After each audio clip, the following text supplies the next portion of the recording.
Welcome to Soulful Sunday, y'all. It's your man, 50 Grand, your nephew, your next of kin. It's your boy, Born the Champ, man. And we got another great show lined up for y'all, man. Let me tell you, we got another hot topic. I'm going to bring on some guests, some familiar ones, some new ones, man. And they're going to hit y'all with a fresh perspective, their outlook on the topic at hand.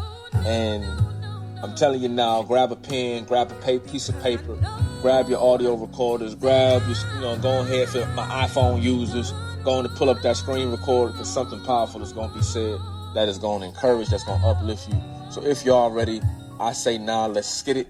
Let's go. So, this topic here, I want to touch on because I think it's not talked about often, but it needs to be discussed.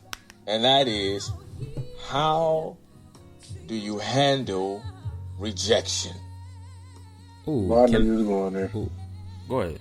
Boy, I know you was going there, boy. So, we deal with a society, man, where mostly 90% of the people that you encounter or face has this entitlement mentality. They walk around and they act as if everybody should just say yes, no matter what it is, no matter what it involves. They just want to sit up there and they just want you to say yes, yes, yes, yes, and can't handle no. Come on now. There are some people that sit up there and literally break down at the mentioning of the word no. And it's like, I know during your childhood, at some point, somebody told you no. If they didn't tell you no, they should have told you no. And they should have informed you that you're going to hear no more than once in your lifetime, especially in your adult life. So, how do you handle rejection? I grew up in an era where a lot of brothers, they try to shoot their shot, as we say, and the female wasn't interested, or the woman wasn't interested, and she turned them down. Then she went from being beautiful to basically being a bitch. She went from she went from being fine to I ain't want to talk to your ugly ass anyway. Like this is what they do, and mind you, I'm just being candid, so forgive me for my candidacy. But however, I grew up in an era where I witnessed a lot of men, a lot of young boys, as well as some men, not be able to handle rejection. And even now, I'm seeing women who cannot handle rejection. I'm seeing women who, they try to make an advance at a man and he doesn't accept the advance, or he says, I'm good, love, enjoy. Then you must be gay. This is that and the third. And it's like, wow. Mm-hmm.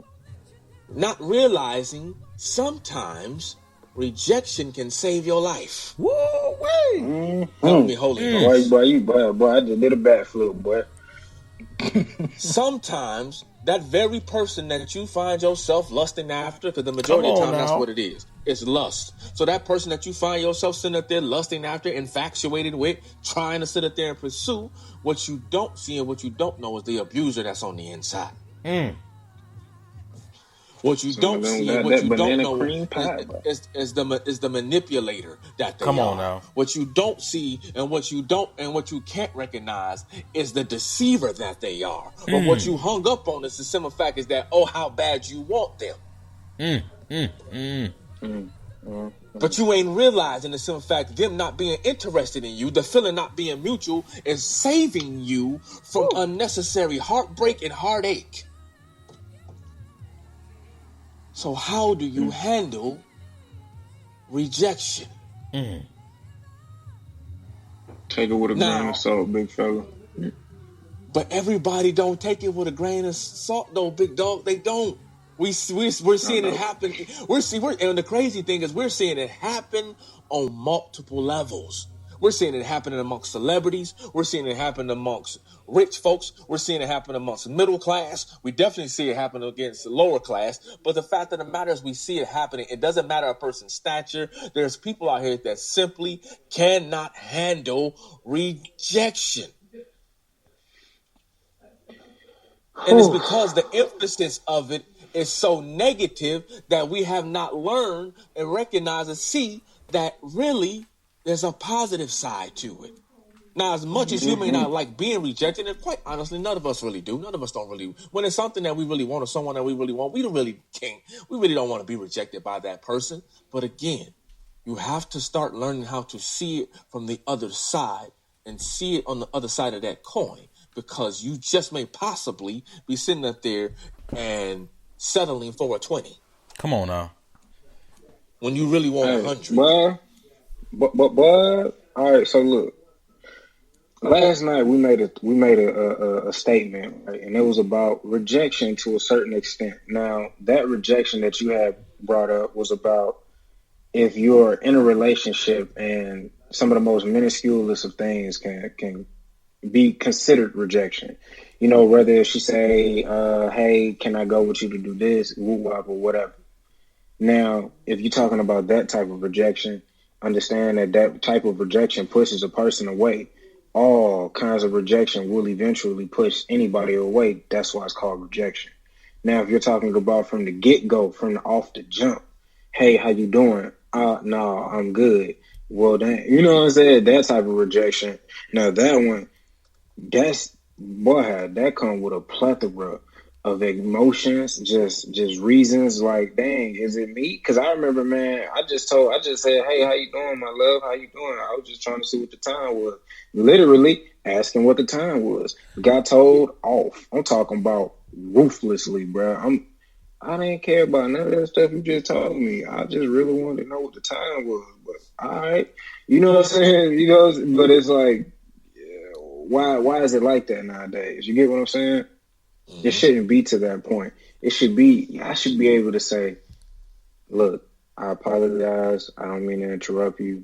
You know, I just wanted to know, could you give me the time? Okay, well, that's the time. Thank you very much. You have a blessed day. Let me walk off. Now, if I am trying to approach you and I am trying to talk to you, I am trying to get to know you a little bit more, and you still reject me, like I said, I can take it with a grain of salt. Why? Because I was not always attractive. And I was always told when I was younger, get the hell on. You know what I'm saying? So I'm okay with that. I've learned over time to be acceptable to rejection. Now, for a lot of the, dare I say, non-hard skinned people, I don't want to say no stuff. So I just say those that aren't built for that, they take it different. You know what I'm saying? Because you used to getting everything and you finally get told no, you don't know how to respond to that. You don't know how to act to that. You see what I'm saying? So that's why I said take it with a grain of salt and keep it pushing. Because eventually that's what you have to do. It's not what you want to do. It's what you have to do. You see what I'm saying? Because any actions after that rejection has been given is now considered excessive, to be honest. You know what I'm saying? Now, if I'm trying to voice my opinion on something, if I'm trying to follow the pursuit, you know what I'm saying? There's a way you go about that. But if a person just say flat out no and they mean it, leave it alone. People can play hard to get, you know what I'm saying? And that's understandable. But when people literally have nothing else to say to you, don't want to give you the time of day, move. Leave it alone. Keep going. You see what I'm saying? Because you're going to make yourself look bad. You're going to make that person uncomfortable. And then it's not going to go anywhere good from that point on. Well, I agree. I was never that guy to if I shot my shot and a female said no, that I resorted to disrespecting her and calling her everything but a child of God. I didn't do that. I was like, okay. Inwardly at times I did feel like, okay, dang, like, you know, what am I not attractive enough? This and that and the third. But I had to later realize I just may not be her cup of tea. And if I'm not her cup of tea, that's all right. It doesn't make it the end all be all. But I want to get another fella in on this topic. Love yourself, hair maestro, if you will. What do how do you handle rejection? How have you handled rejection when you've had to face it? For me, I've handled rejection very well. But I've seen it towards where people were like basically like what he was saying, asking what time it is. You gotta watch out how you deliver your words, how you deliver to someone.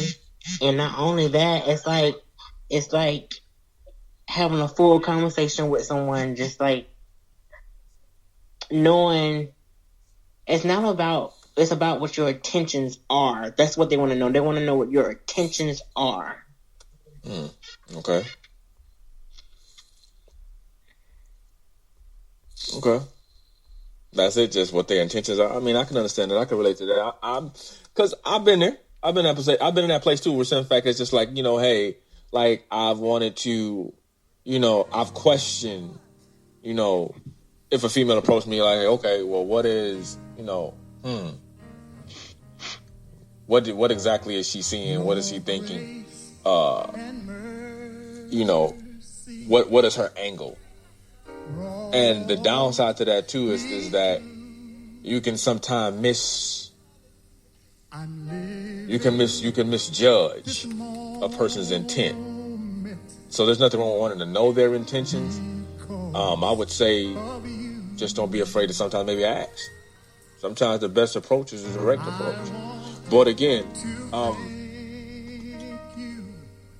rejection is something that we all will encounter in life.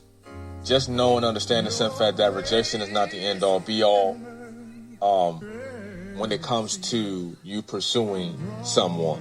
It's not the end all be all. So you don't have to sit up there and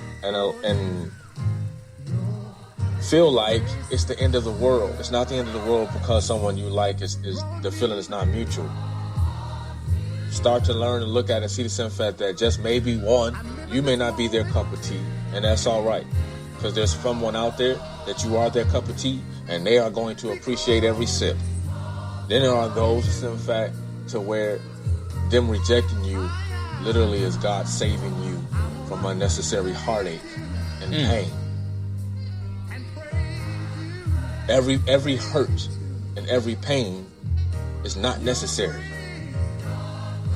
I believe there's necessary pain, and I believe there's unnecessary pain.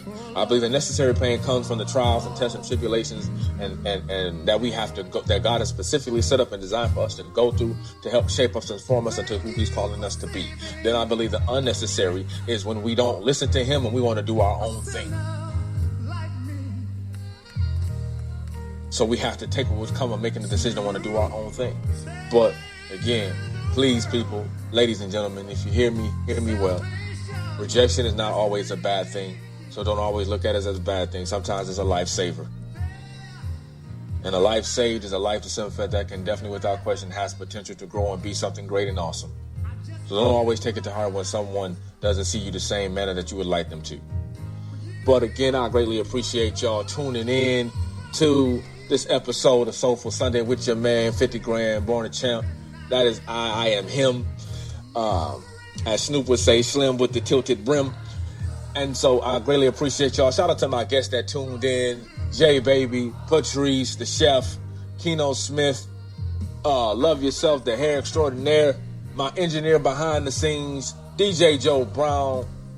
Greatly appreciate y'all again. Make sure to send fact, ladies and gentlemen, tune in with me next Sunday at 1 o'clock. We're gonna have another exciting show for you, as well as check out all my co-podcasters, Mr. King of All Bears with Just Ask Bear again. That's every Saturday night at 10 p.m.